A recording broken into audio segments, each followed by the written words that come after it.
Hello बच्चों, आज हम पढ़ेंगे कूलॉम्स लॉ। कूलॉम्स लॉ आप लोग इतना पढ़ चुके हैं कि कोई भी चार्ज बॉडी दूसरी चार्ज बॉडी पर फोर्स लगाती है। ठीक है, ये तो हम 9th क्लास से भी पढ़ते हुए आ रहे हैं कि इलेक्ट्रॉन इलेक्ट्रॉन आपस में रिपेल करते हैं और इलेक्ट्रॉन प्रोटॉन आपस में अट्रैक्ट करते हैं। चलिए, तो ये है कि चार्ज के ऊपर फोर्स लगाता है, पर वो फोर्स कितना होता है, मैग्नीट्यूड उस फोर्स का कितना होता है। इसके लिए सर कूलॉम्स ने एक लॉ दिया जिसे नाम दिया गया कूलॉम्स लॉ। तो कूलॉम्स लॉ से हम force between two charges find कर सकते हैं। तो पढ़ते हैं कूलॉम्स लॉ क्या है। कूलॉम्स लॉ है the magnitude of force between two point charges is directly proportional to the product of two charges and inversely proportional to the square of distance between them.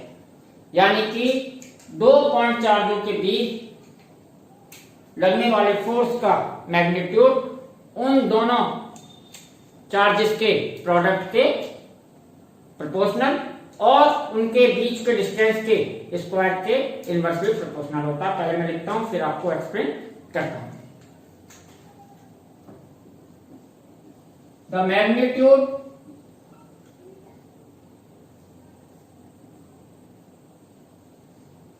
magnitude of force between two point charges is directly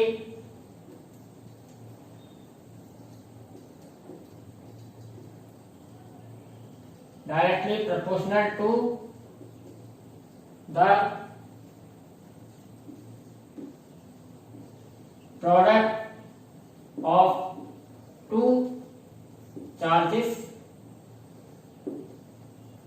and inversely proportional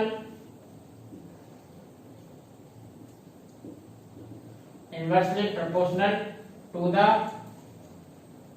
square of distance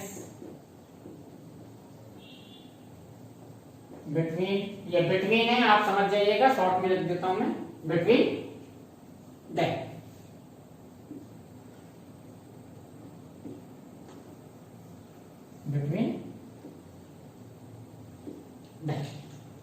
यानी कि Coulomb's क्या है, अगर मैं ये suppose ये मान लेता हूं कि हमारे पास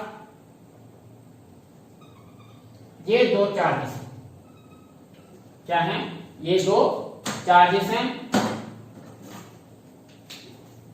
इनके बीच का डिस्टेंस है सपोज r, इनके बीच का डिस्टेंस है r। ये चार्ज है हमारा Q1 और ये चार्ज है हमारा Q2। अगर दो चार्जेस हैं, इनके बीच का डिस्टेंस r है, तो according to Coulomb's law the force, according to Coulomb's law the magnitude of force between two point charges is directly proportional to the product of two charges. यानी कि सबसे पहले बात हो रही है मैग्नीट्यूड ऑफ फोर्स, यानी इसको मैं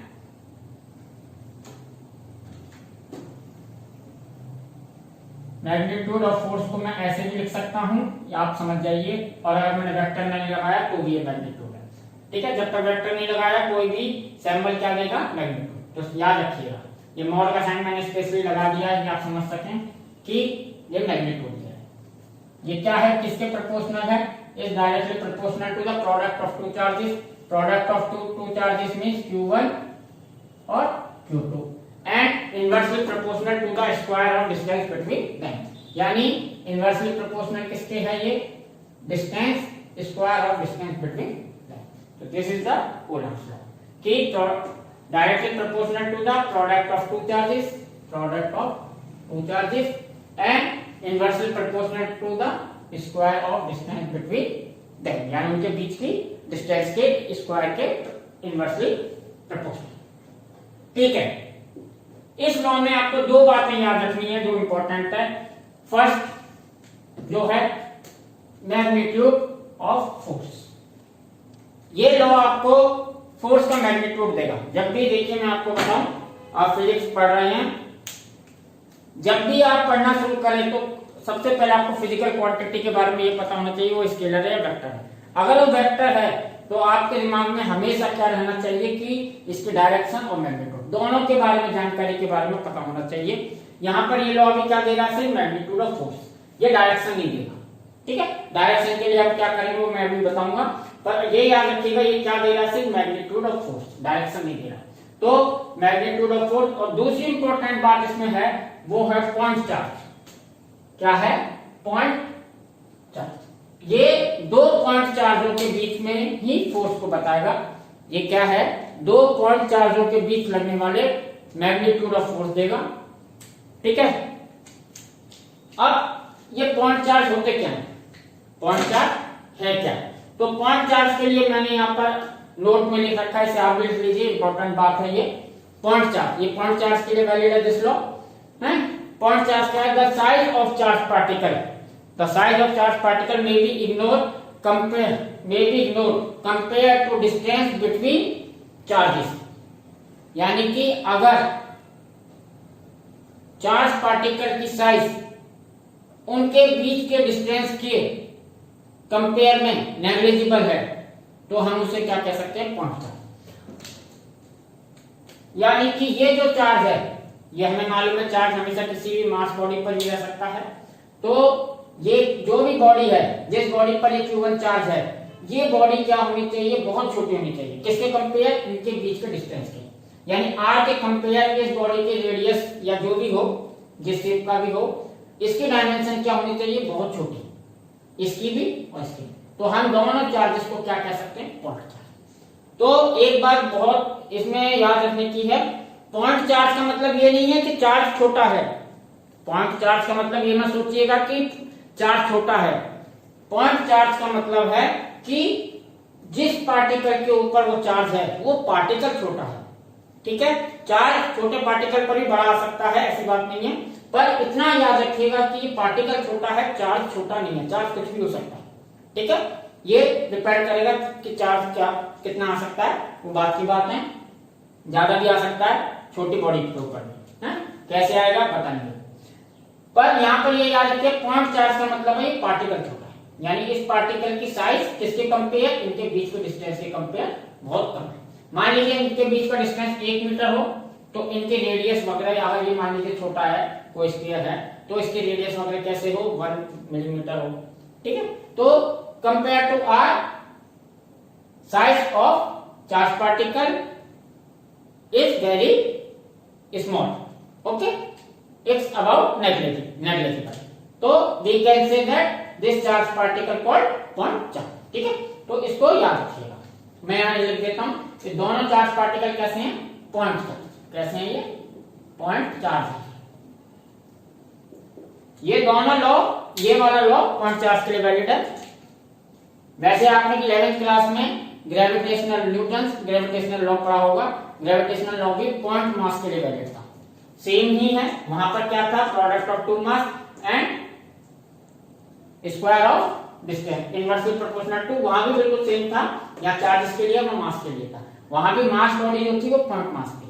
ठीक है, आपने गौर किया हो या ना किया हो कोई बात नहीं है, पर गौर रखने की बात है, वहां पॉइंट मास था, यहाँ पर पॉइंट चार्ज है। और पॉइंट चार्ज का मतलब ये नहीं है कि चार्ज छोटा है, साइज छोटी है। ठीक है, जिस पार्टिकल के ऊपर भी चार्ज रहेगा उसकी साइज छोटी है। चलिए अब हम अपने आगे पहुंचते हैं। तो इतना क्लियर। इसके लिए एक और इंपॉर्टेंट बात है, वो इंपॉर्टेंट बात ये है,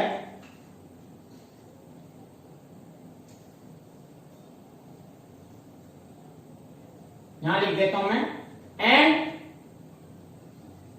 दिस फोर्स acts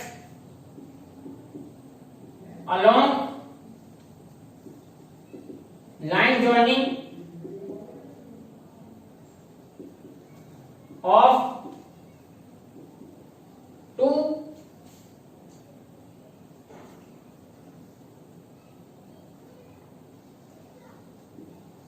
charges। यानी ये फोर्स हमेशा किसके है, लाइन जॉइनिंग के। इन दोनों चार्ज को अगर लाइन जॉइन की जाए उसके अलोंग ही लग सकता है, ठीक है।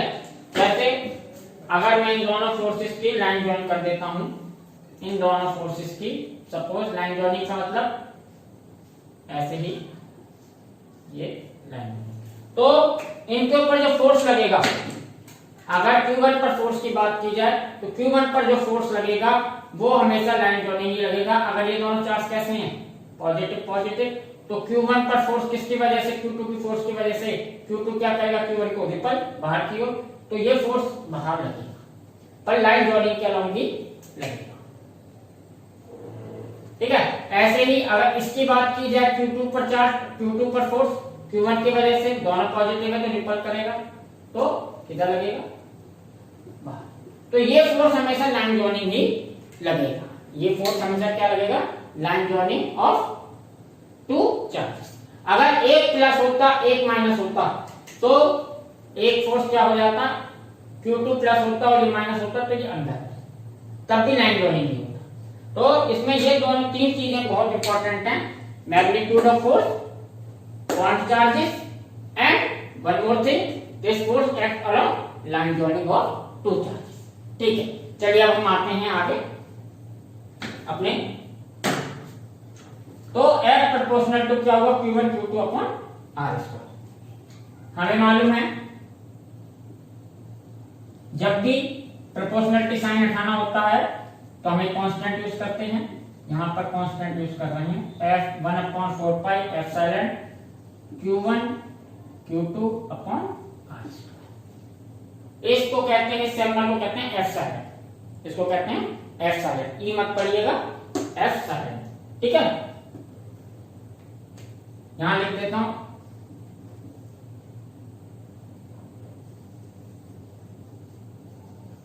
where 1/4 pi epsilon is a constant. क्या है ये, कांस्टेंट।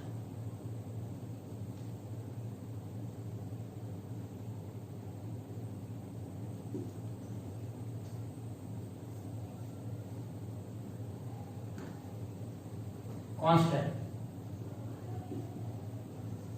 ये क्या है, कांस्टेंट, ठीक है। जहां पर वेयर एप्सिलॉन क्या है, it's called permittivity, permittivity of medium, ये होती है एप्सिलॉन को कहते हैं हम परमिटिविटी ऑफ मीडियम। कौन सा मीडियम, जिस मीडियम में ये चार्जेस रखे गए हैं, जिस मीडियम में भी ये चार्ज रखे जाएंगे उसकी परमिटिविटी। परमिटिविटी एक मीडियम की प्रॉपर्टी है, इसके बारे में हम क्लास 12 में बहुत ज्यादा नहीं पढ़ेंगे, ठीक है। थोड़ा सा यूज है, उसके बारे में इतना मैं बता दूंगा और इसके बारे में हम ज्यादा नहीं पढ़ेंगे, ठीक है। परमिटिविटी ऑफ मीडियम यहां लिख देता हूं, वेयर चार्जेस आर प्लेस्ड, ठीक है। जहां पर चार्ज रखे गए हैं उस मीडियम की परमिटिविटी है, ठीक है। अब हम आगे आते हैं,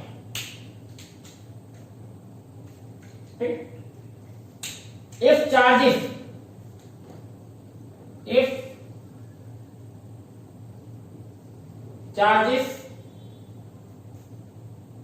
are placed in free space,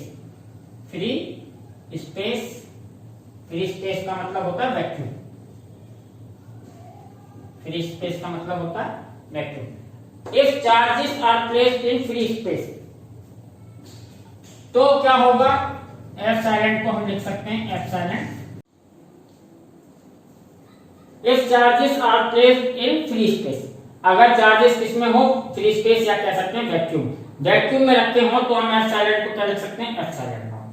epsilon not यहाँ पर क्या है, एप्सिलॉन नॉट होता है, इट इज परमिटिविटी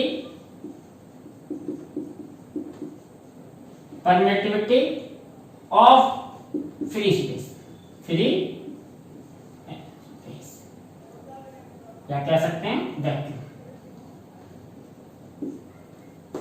ये वैक्यूम की परमिटिविटी किससे डिनोट होती है, एप्सिलॉन नॉट से। ठीक है, और किसी और मीडियम की परमिटिविटी एप्सिलॉन से, ठीक है। E नॉट बराबर एप्सिलॉन नॉट बराबर होता है 8.85 into 10 to the power minus 12। Epsilon की वैल्यू कितनी होती है 8.85 into 10 to the power minus 12, ठीक है। इसकी यूनिट अगर आपको लिखनी हो तो आप इसकी यूनिट यहां से लिख सकते हैं एप्सिलॉन इधर, तो coulomb square upon newton into metre. इसकी यूनिट आप यहां से लिख सकते हैं, तो आप यहां से सॉल्व कर सकते हैं। तो एप्सिलॉन नॉट की वैल्यू कितनी होती है 8.85 into 10 to the power minus 12 coulomb square पर न्यूटन मीटर स्क्वायर। यानी अगर चार्जेस आपके स्पेस में रखे हैं, स्पेस यानी वैक्यूम में रखे हैं, तो हम यहां पर एप्सिलॉन की जगह क्या लेंगे एप्सिलॉन नॉट। ओके, चलिए एक और बात मैं आपको बता दूं, एप्सिलॉन नॉट की वैल्यू 8.85 है फ्री स्पेस के लिए, पर हम अक्सर कर क्या है हमारी एयर के लिए भी इसकी वैल्यू अप्रोक्स इसी के पास है। कितने पास है, इसके बहुत आसपास है, इसलिए हम अक्सर कर ये लिख देते हैं वैक्यूम और एयर। हालांकि एयर की थोड़ी सी ज्यादा होती है, पर आप ये मान के चलेंगे, हम ये एज्यूम नहीं, ये मान के चलेंगे, बुक वगैरह में ये दे रखा है कि वैक्यूम और एयर की परमिटिविटी क्या होती है अप्रोक्स सेम। अप्रोक्स सेम है, अगर कभी ऑब्जेक्टिव में पूछ लें कि अगर इनकी परमिटिविटी आर इक्वल और नॉट, तो आप उसे नॉट कहेंगे, उस टाइम पर आप ये कह सकते हैं नहीं। पर सवाल वगैरह करते हुए आप इन दोनों को एक ही लेकर चलेंगे, जैसे न्यूमेरिकल वगैरह में बोर्ड एग्जाम में आएंगे उनको। चलिए, तो एप्सिलॉन बराबर 8.85 into 10 to the power minus 12, ये आपका वैक्यूम भी कह सकता हूं और क्या कह सकता हूं एयर, पर थोड़ा सा याद रखिएगा एयर की थोड़ी अलग होती है, थोड़ी ज्यादा होती है। चलिए, तो एप्सिलॉन नॉट, ठीक है। एक चीज और है, एप्सिलॉन और एप्सिलॉन नॉट में एक रिलेशन होता है, एप्सिलॉन और एप्सिलॉन नॉट में एक रिलेशन होता है। क्या होता है, मैं लिख देता हूं, epsilon and epsilon not have a relation. वो रिलेशन क्या है, वो रिलेशन होता है एप्सिलॉन अपॉन एप्सिलॉन नॉट बराबर होता है के। एप्सिलॉन अपॉन एप्सिलॉन नॉट बराबर होता है के। यहाँ के क्या है, डाइलेक्ट्रिक कांस्टेंट। इस डाइलेक्ट्रिक कांस्टेंट को भी हम बाद में ही पढ़ेंगे, जब डाइलेक्ट्रिक पढ़ेंगे, नेक्स्ट चैप्टर में है, ठीक है। पर अभी इसको मैं इंट्रोड्यूस कर रहा हूं। क्या है ये, it is the ratio of permittivity of any medium to the permittivity of free space. ये इन दोनों का रेशियो है, ठीक है। इसको हम कहते हैं क्या, के, वहां इसको मैं आगे लिख देता हूं,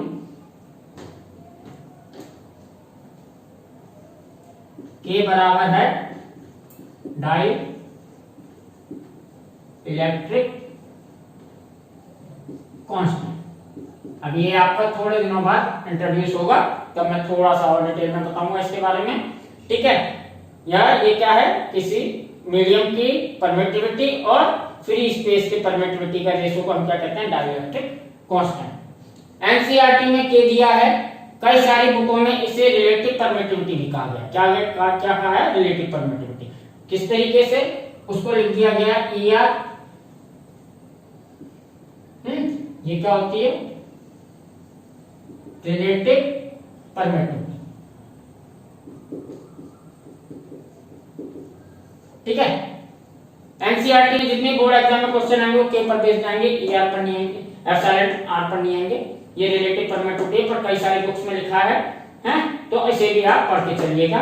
यानी के को आप ऐसे भी कर सकते हो, रिलेटिव परमिटिविटी। के क्या है, डाइलेक्ट्रिक कांस्टेंट, और एप्सिलॉन R क्या, रिलेटिव परमिटिविटी, यानी दो परमिटिविटीज का रिलेशन, यानी रेशो को हम क्या करें, रिलेटिव परमिटिविटी, ठीक है। तो इतना क्लियर हुआ। एप्सिलॉन अपॉन एप्सिलॉन नॉट बराबर क्या होता है, के, और के को हम क्या कह रहे हैं, डाइलेक्ट्रिक कांस्टेंट। डाइलेक्ट्रिक कांस्टेंट क्या है, इसको मैं भी बताता हूं आपको, ठीक है।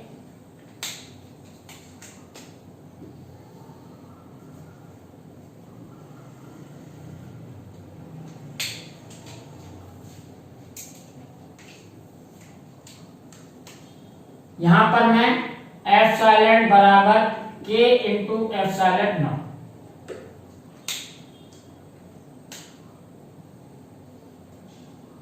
ऐसे लिख सकता हूं और इसको नाम दे देता हूं इक्वेशन 2 और इसको नाम दिया हुआ है इक्वेशन 1। ठीक है, तो अब हम देखते हैं बाय इक्वेशन 1 और 2 क्या है। बाय इक्वेशन 1 एंड 2, इक्वेशन 1 और 2 से क्या है, एप्सिलॉन की जगह मैं यहाँ पर क्या वैल्यू पुट कर देता हूँ, k इंटू एप्सिलॉन। तो यहाँ पर मैं f को लिख सकता हूँ, f बराबर 1/4 पाई k epsilon not into q1 q2 upon r। Okay, ठीक है।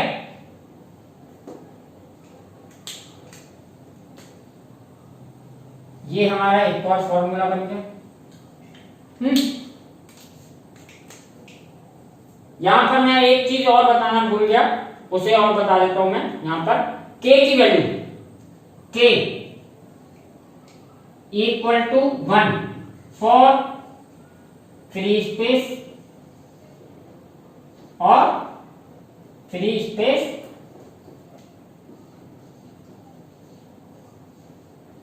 k equal to 1 for free space और एयर और फ्री स्पेस के लिए k की वैल्यू क्या होती है, 1, और k ग्रेटर देन 1 फॉर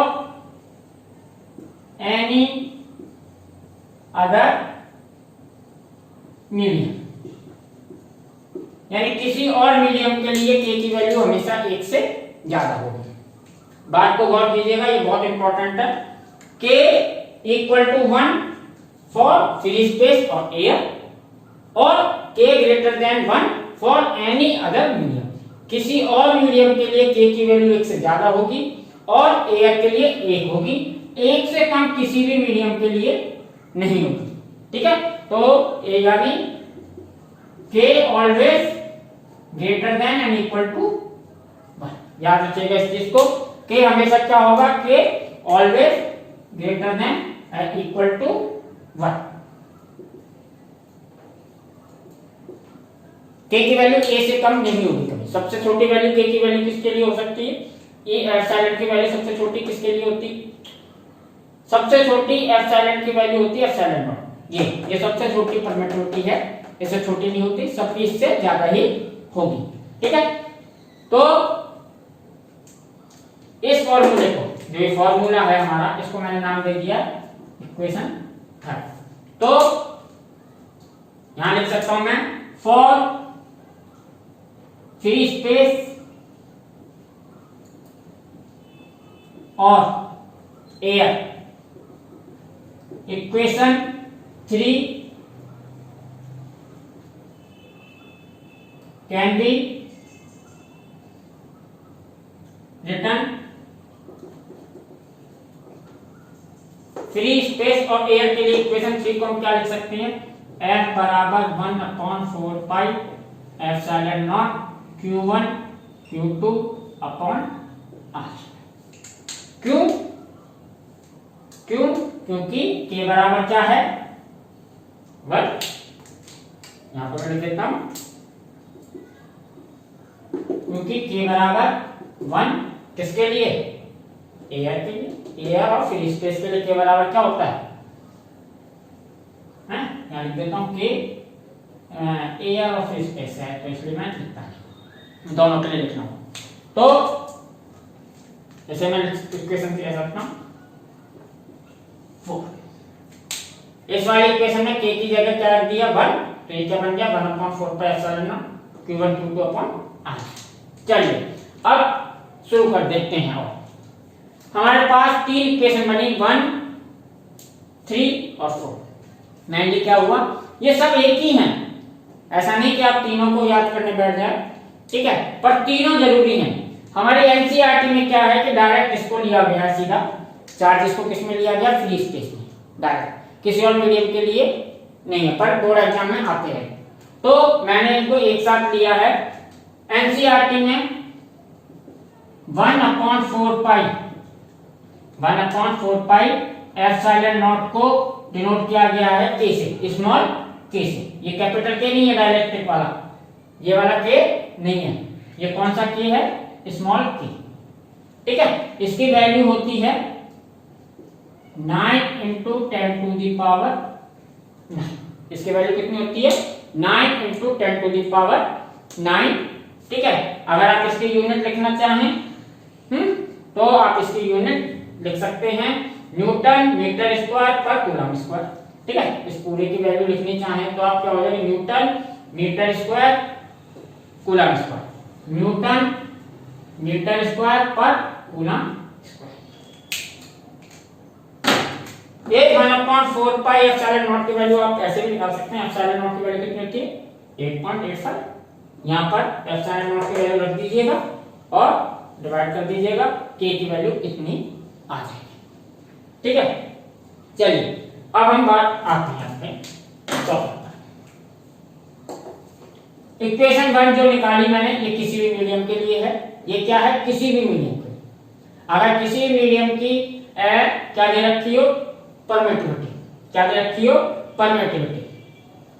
किसी भी अगर मीडियम की परमिटिविटी दे रखी हो और चार्जेस किसी मीडियम में रखे हो अदर देन फ्री स्पेस और एयर, तो हम वहां पर एप्सिलॉन की वैल्यू रखेंगे, हैं, परमिटिविटी की वैल्यू रखेंगे, इस फॉर्मूले से निकाल सकते हैं। अगर चार्जेस कहां पर रखे हो, चार्जेस एयर या फ्री स्पेस में रखे हो, तो हम वहां पर एप्सिलॉन की जगह क्या रख सकते हैं, एप्सिलॉन नॉट, सीधा ये फॉर्मूला यूज कर सकते हैं। ओके, अगर इन केस अगर वो किसी मीडियम में चार्जेस रखे हो, चार्जेस कहां रखे हो, किसी मीडियम में, और उनकी परमिटिविटी नहीं दी हो, क्या दे रखा हो, डाइलेक्ट्रिक कांस्टेंट, क्या दे रखा हो, डाइलेक्ट्रिक कांस्टेंट, डाइलेक्ट्रिक कांस्टेंट दे रखा हो या रिलेटिव परमिटिविटी, दोनों चीजें एक ही हैं। ठीक है, तो डाइलेक्ट्रिक कांस्टेंट या रिलेटिव परमिटिविटी दे रखी हो तो हम क्या करेंगे, इस फॉर्मूले में रखेंगे। ठीक है, और डाइलेक्ट्रिक कांस्टेंट दे रखा तो के की वैल्यू रख देंगे। एप्सिलॉन तो स्टैंडर्ड कांस्टेंट है, इसे तो याद रखना है हमेशा, इसको क्या करना है, हमेशा याद रखना है। वैसे एग्जाम में हमेशा दी जाएगी, पर यह है कि आप सवाल करते करते याद हो जाएगी।